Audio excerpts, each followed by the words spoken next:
السلام علیکم دوستو. آج 12 مئی ہے اور بھارت اور پاکستان کے درمیان جو تازہ ترین تنازع پیدا ہوا اس کی گرد کسی حد تک بیٹھ چکی ہے.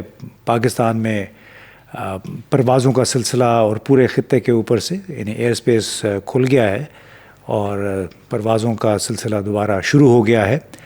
اور اس کے باوجود دنیا بھر میں خاص طور پہ جو بڑے میڈیا نیٹ ورکس ہیں اس کے وہاں پہ چرچے اس تنازع کے بہت ہیں کہ کس نے کیا کیا، کیا کھویا، کیا پایا. اور یہ بھی آپ ایک چارٹ دیکھ سکتے ہیں، اس میں باقاعدہ یہ CNN پہ پیش کیا گیا ہے. اس کے نمائندے نک رابرٹسن آج کل پاکستان میں ہیں اور یہی بیک گراؤنڈ انٹرویوز کے ذریعے معلومات حاصل کرنے کی کوشش کر رہے ہیں. اور نک رابرٹسن کی کچھ رپورٹس کی وجہ سے بھارت میں بہت واویلا بھی ہوا، کیونکہ انہوں نے امریکی ذرائع کو کوٹ کرتے ہوئے بھارت کے نقصانات کی بات کی تھی، جس پہ بڑے سیخ پا ہوئی بھارت کی حکومت، اس کے حکام اور خاص طور پہ پارلیمانی اراکین کانگریس کے. انہوں نے کافی شور شرابہ بھی کیا، پارلیمان میں بھی، پارلیمان سے باہر بھی. تو یہ ایک تقابلی جائزہ اس چارٹ میں CNN نے پیش کیا ہے. اب جتنی توجہ ملی پاکستان اور بھارت کے اس تنازع کو، اس سے ظاہر ہوتا ہے کہ دنیا کی اس خطے میں غیر معمولی دلچسپی ہے، بے چینی بھی تھی. اور جس میں چین نے، ہمارے پڑوسی چین نے ایک خاموش حمایتی، خاموش سائلنٹ سپورٹر کا کردار ادا کیا، اور اس نے ہندوستان کو بھی حیرت میں ڈال دیا. اس پہ بہت کچھ لکھا جا چکا ہے. میں ایک ڈیفرنٹ زاویے سے اس پہ بات کرنا چاہ رہا تھا کہ بھارت کو یہ توقع نہیں تھی کہ جدید فضائی دفاع ایئر ڈیفنس سسٹم، میزائلوں جیسے PL-15، طیاروں JF-17، J-10C، R-6 drones, satellite کی نگرانی میں جو سرویلنس سیٹلائٹس ہیں اس میں تعاون، ایک دوسرے کو باخبر رکھنا، معلومات کی شیئرنگ، کہ دونوں ممالک یعنی پاکستان اور چین کتنے آگے اس میں چلے گئے تھے. یہ میرا خیال ہے بہت بڑا سرپرائز ایلیمنٹ تھا بھارتی ایئر فورس کے لیے، بھارتی فوج کے لیے، جس کی انہیں توقع نہیں تھی. اور پھر سبکی کا سبب بنا، جس طرح وہ طیارے گرائے گئے بھارت کے، اور وہ سبکی کا سلسلہ بھارت میں ابھی بھی جاری ہے. کافی تنقید ہو رہی ہے بھارتی حکومت میں معلومات چھپانے کی. دیکھیں نا، ایک پریس کانفرنس میں ان کی ایئر فورس کے ترجمان سے جب پوچھا گیا کہ آپ کے کتنے طیارے اس لڑائی میں کام آئے، تو انہوں نے کہا کہ طیاروں اعداد و شمار اہم نہیں ہوتے، اہم یہ ہوتا ہے کہ آپ نے اپنے اہداف حاصل کیے یا نہیں کیے. یعنی بالکل انہوں نے اس پہ خاموشی اختیار کیے رکھی. اور اس کا مطالبہ اب بھارت کے اندر بھی زور پکڑتا جا رہا ہے کہ آپ کے طیارے کتنے تباہ ہوئے، آپ بتا کیوں نہیں رہے ہیں. اور جو رافیل کا پورا جو اسکواڈرن ہے ان کو کیوں گراؤنڈ کر دیا گیا ہے. اب ہم آتے ہیں چین کی طرف. ہندوستان کو چین نے پیغام کیا دیا، اور پاکستان کے لیے ایک محبت نامہ کیا آیا ہے جو تازہ ترین. میں چونکہ چین میں ہمارے کچھ دوست ہیں، ان سے بات چیت ہوتی رہی، ان کے پیغام بھی آتے رہے. تو جب فائر بندی کا اعلان ہوا تو اس کے چند گھنٹے بعد ہی ہمارے ایک بہت پرانے دوست ہیں جو رونگ، انہوں نے پاکستان کو بہت اچھی طرح جانتے ہیں، یہاں وہ رہ کے بھی گئے. تو انہوں نے کہا کہ my friend congratulations on your victory, یعنی آپ کو بھارت پہ فتح مبارک ہو. ساتھ میں انہوں نے یہ بھی کہا کہ پاکستان کو شکریہ ادا کرنا چاہیے چین، امریکہ، برطانیہ، متحدہ عرب امارات، قطر، سعودی عرب، ترکی اور ایران کا، کیونکہ یہ سب بڑے شدت سے خواہش مند تھے کہ جنگ نہ پھیلے، باقاعدہ جنگ کی صورت اختیار نہ کرے. تو پاکستان کو ان ممالک کا شکر گزار ہونا چاہیے. وہ کیونکہ اگرچہ بھارت نے بغیر ثبوت کے جنگ شروع کی، پاکستان پر جنگ مسلط کرنے کی کوشش کی، لیکن اس کے باوجود پاکستان نے صبر و تحمل کا مظاہرہ بھی کیا، اور پھر تمام دوست ممالک بھی پاکستان کے ساتھ خاصی حد تک کھڑے. خود امریکہ نے بھی جو جو موقف اختیار کیا وہ یہی لگ رہا تھا کہ پاکستان کا بالواسطہ طور پہ امریکہ نے ساتھ دیا اور ساتھ ہی بھارت کو بھی مزید سبکی سے مزید بے عزتی سے بچا لیا. اب بھارت ہمارے چینی دوست کا خیال ہے یہ ان کا میں کہتا ہوں کہ پاکستان کے نام ایک لو لیٹر ہے. وہ یہ کہ بھارت یقینی طور پر ہمت نہیں ہارے گا, اشتعال انگیزی جاری رکھے گا. ساتھ میں انہوں نے کہا کہ امریکہ کی ثالثی کسی بھی مسئلے کو حل کر سکتی ہے, اور جس طرح کہ یوکرین پر امریکہ کا دباؤ تھا تو وہ بھی اب امن معاہدے پہ مائل نظر آتا ہے. تاہم چینی دوستوں کا یہ خیال ہے کہ بھارت امریکہ کا دباؤ نہیں قبول کرے گا, اس قسم کا دباؤ جس سے اس کو اپنی بے عزتی ہوتی نظر آئے.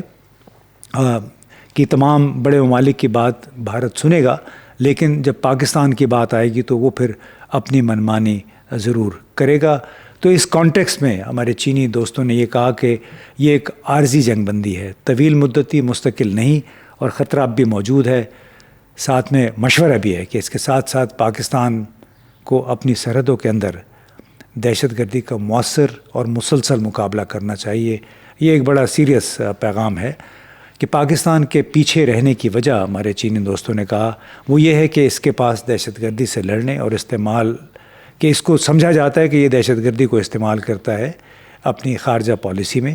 اچھے طالبان اور برے طالبان کا جو ایک ٹیگ لگا ہوا ہے وہ ابھی تک اس کو ویلڈ سمجھا جاتا ہے. ایون یعنی چین میں بھی اس بات کو تھوڑا سا یقین کیا جاتا ہے کہ پاکستان نے یہ گڈ اور بیڈ طالبان کی پالیسی اختیار کی ہوئی ہے. تو وہ اس لیے مشورہ یہ ہے کہ یہ گڈ اور بیڈ طالبان کی تخصیص ختم کر کے تمام گروہوں کے خلاف ایک باقاعدہ کارروائی کی جائے, ٹھوس کارروائی کی جائے, دو ٹوک, تاکہ دوست ممالک اور دوسروں کو بھی یقین آ سکے اور وہ یہ الزام نہ لگا سکے کہ پاکستان ان گروہوں کو اپنے مقاصد کے لیے استعمال کرتا ہے. کیونکہ اگر ایسا نہ ہو تو بھارت مسلسل دنیا بھر میں یہ ڈھنڈورا پیٹتا رہے گا کہ پاکستان میں اس قسم کے گروہ شدت پسند یا عسکریت پسند یا دہشت گرد گروہ موجود ہیں. تو ان کے خلاف فوری کارروائی جو ہے وہ وقت کا تقاضا ہے.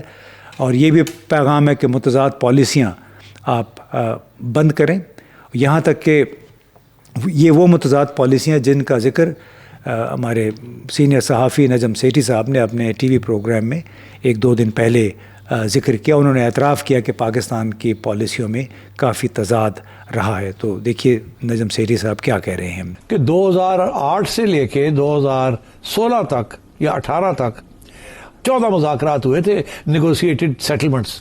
تو یہ تو اس اے ہسٹری آف کیپیٹولیشن کہ بات چیت کر کے ان کو روکنے کی کوشش کی گئی. اور ایک زمانہ یہ بھی تھا کہ ان کو کہا جاتا تھا کہ یہ اچھے مسلمان ہیں مگر تھوڑے مس گائیڈ ہو گئے ہیں. اچھا, misguided. Good Taliban bad Taliban آگے تھے. ہاں کہ یہ اچھے طالبان میں سے ہیں, یہ بیڈ طالبان نہیں ہیں. یہ ہمارے ہیں نا, تو اچھے طالبان ہیں. پتہ لگا کہ وہ افغان جو تھے وہ اتنے برے نہیں تھے, ہمارے ہی برے نکلے. بہرحال وہ بات کی بات ہے. ہاں, لیکن صرف عمران خان صاحب کے سر پہ یہ الزام دھرنا, ہاں تو یہ غلط ہے. اچھا, یہ اس وقت عمران خان صاحب تو صرف اسپوکسمین تھے اسٹیبلشمنٹ کے. اچھا, تو یہ اسٹیبلشمنٹ کی پالیسیز تھی. خان صاحب کے بس کی بات نہیں تھی ایسی پالیسیز بتانا. اب چین کا پیغام ساتھ ساتھ یہ بھی ہے کہ پاکستان کے اندر آپ کے جو تضادات یا متضاد بیان بازی ہے اس کو بھی روکے, اور خواجہ آصف جیسے جو ہمارا وزیر دفاع ہے ان کو پاکستانی پالیسیوں کو سبورٹ کرنے, پاکستان کی خارجہ پالیسی اور دفاعی پالیسی جو ہے اس کو سبوتاج کرنے سے روکنا چاہیے. اور اس کیوں کہا گیا کہ آپ نے دیکھا ہوگا کہ خواجہ آصف نے پہلے اسکائی ٹیلی ویژن کے ساتھ اور اس کے بعد CNN کے ساتھ کچھ ایسی باتیں کہیں جو پاکستان کو بدنام کرنے کے مترادف تھیں. اور بنیادی طور پہ جو خواجہ آصف نے کہا اسکائی ٹی وی کے ساتھ آپ کو سنواتے ہیں, اور پھر قومی اسمبلی میں انہوں نے مدارس کے طالبان کے حوالے سے جو بات کی وہ اس سے بھی زیادہ خطرناک تھی. اسی کی وجہ سے کئی لوگوں کو یہ کہنا پڑا کہ جس ملک کے پاس خواجہ آصف جیسا وزیر دفاع ہو تو اس کو پھر کسی دشمن کی ضرورت نہیں ہے. اور یہی وہ نقطہ تھا جو کہ پہلے یہ خواجہ آصف کی باتیں سن لیں پھر آپ کو بتاتے ہیں اس کے بعد. Well, we have been doing this dirty work for United States for about 3 decades, and West, including Britain. جہاں تک مدارس کے اسٹوڈنٹس کا تعلق ہے، اس میں کوئی شک نہیں ہے کہ وہ ہماری ایک سیکنڈ ڈیفنس لائن ہے. وہاں پہ نوجوان جو پڑھتے ہیں شہری دفاع کے لیے یا دوسری ضرورتوں کے لیے جو ہے نا بالکل 100% استعمال کیا جا سکتا ہے. اب خواجہ آصف کی بات آپ نے سن لی، تو جو فرسٹ پوسٹ ایک انڈین چینل ہے، تو انہوں نے کہا کہ بھارت کے پاس ایک خفیہ ہتھیار ہے، اور وہ خفیہ ہتھیار ہے پاکستان کا وزیر دفاع خواجہ آصف، جو کہ بار بار اس امر کا تصدیق کر رہا ہے جو بھارت کہتا رہا ہے. تو اس میں آپ اندازہ لگائی کہ کس طرح ایک وزیر دفاع اس نوعیت کے بیانات دے رہا ہے، جس کو بھارتی میڈیا میں اب سمجھا جا رہا ہے کہ وہ اصل میں ہمارا کام کر رہا ہے. تو جو فرسٹ پوسٹ میں ایک پروگرام ان کے حوالے سے ہوا، تو اس میں انہوں نے کہا کہ ہمارے بھارت کے سرکاری حکام اتنا مؤثر کام نہیں کر سکے ہیں جتنا کہ خود پاکستان کے وزیر دفاع نے کیا ہے. تو جناب یہ وہ تضادات تھے جن کی طرف نجم سیٹھی صاحب نے اشارہ کیا اور جن کو ابھارا پھر بھارتی ذرائع ابلاغ نے، اور اس میں فرسٹ پوسٹ کا بھی میں نے ذکر کیا. اس کے ساتھ ساتھ یہ دیکھیے کہ چین کے جتنے حکام ہیں، چین کا میڈیا ہے، کس حد تک وہ پاکستان کے ساتھ کھڑے ہیں. بار بار پیغام یہی آتا رہا کہ ہم پاکستان کا ساتھ مسلسل دیتے رہیں گے. اس کی مثال ہے ان کی چین کی پولیس کا ایک پروپیگنڈا آرگن ہے. دیکھیں انہوں نے ڈائریکٹ پروپیگنڈا بیورو ہی کہا ہوا ہے، وزارت اطلاعات اس کو نہیں کہا. وہ ہے ایک خاتون ہے جاؤ ڈا شوائے، یہ ان کا، اور انہوں نے مسلسل ایک میسیجنگ وہ کر رہی ہیں پاکستان، خاص طور پہ پچھلے 4-5 دن میں جو ان کی میسیجنگ تھی وہ بڑی زبردست تھی. انہوں نے مختلف ایکس کے ذریعے، یعنی ٹویٹر کے ذریعے پیغامات میں کہا کہ چین پاکستان کی خود مختاری اور علاقائی سالمیت کے تحفظ کے لیے مسلسل ساتھ کھڑا رہے گا. پھر ساتھ میں انہوں نے کہا کہ ہندوستانی اس قدر فریب میں مبتلا ہیں کہ وہ اب بھی سمجھتے ہیں کہ انہوں نے جو تازہ ترین مارکا تھا، لڑائی تھی، وہ جیت لی. پھر اس خاتون نے جاؤ ڈا شوائے نے یاد دلایا کہ 2020 میں گالوان وادی میں پیپلز لبریشن آرمی کی طرف سے 100 کے قریب ہندوستانی فوجیوں کو پکڑنے کے باوجود، یعنی وہ گرفتار ہو گئے تھے، تو ہندوستان نے کبھی شکست تسلیم نہیں کی. انہوں نے پھر ایک اور پیغام میں کہا کہ بھارت نے غیر ذمہ داری سے جنگ کی دہلیز جو تھریش ہولڈ ہے اس کو بہت نیچے کر دیا. ہندوستان کو عددی برتری بھی حاصل تھی. یہ انہوں نے ایک اور تانا دیا بھارت کو کہ بھارت کو ہر معاملے میں عددی برتری بھی حاصل تھی. ان کے پاس اپنے حملے کا وقت اور ٹارگٹس کا چناؤ بھی ان کے پاس تھا. ان کے پاس سرپرائز ایلیمنٹ بہت بڑا تھا، لیکن اس کے باوجود انہیں جنگ بندی پہ آمادہ ہونا پڑا. ساتھ میں یہ خاتون جو ہے جو مس جاؤ ہیں، انہوں نے یہ بھی کہا کہ اگر چین کے ساتھ ایک اور جنگ ہوئی بھارت کی، تو ہمارے جتنے آرمرڈ وہیکلز ہیں، جتنا فضائی بیڑا ہے، وہ ایک ابابیلوں کی طرح، سمندر کی لہر کی طرح ہمالیہ کے پہاڑوں پہ پھیل جائیں گے، اور پھر ان کو پناہ نہیں ملے گی دشمنوں کو. تو انہوں نے پھر یہ لکھا کہ یہ کوئی تعجب کی بات نہیں ہے کہ ہندوستانی ایک بار پھر یہ بیانیہ بنانے کی کوشش کر رہے ہیں کہ پاکستان کے خلاف وہ جنگ جیت گیا ہے، لیکن یہ ایک بہرحال ایک حقیقت ہے. شروع میں آپ نے CNN کا وہ تیار کردہ چارٹ بھی دیکھا ہے جس میں صاف نظر آ رہا ہے کہ کس کا کیا نقصان ہوا ہے. ساتھ میں مس جاؤ جو پیپلز پولیس بیورو کے جو پروپیگنڈا بیورو ہے اس کی آفیسر ہیں. انہوں نے کہا کہ پاکستان نے بہت زبردست کارکردگی دکھائی ہمارے ہتھیاروں کی مدد سے. اب ایک اور ہتھیار پاکستان کو چاہیے، وہ ہے J-35A. یہ بھی ایک جدید ترین جیٹ طیارہ ہے، اور یہ کہتے ہیں کہ انتہائی خاموشی سے ہندوستانی ریڈار سسٹم سے بچ کے ہندوستانی حدود میں، فضائی حدود میں داخل ہو سکتا ہے.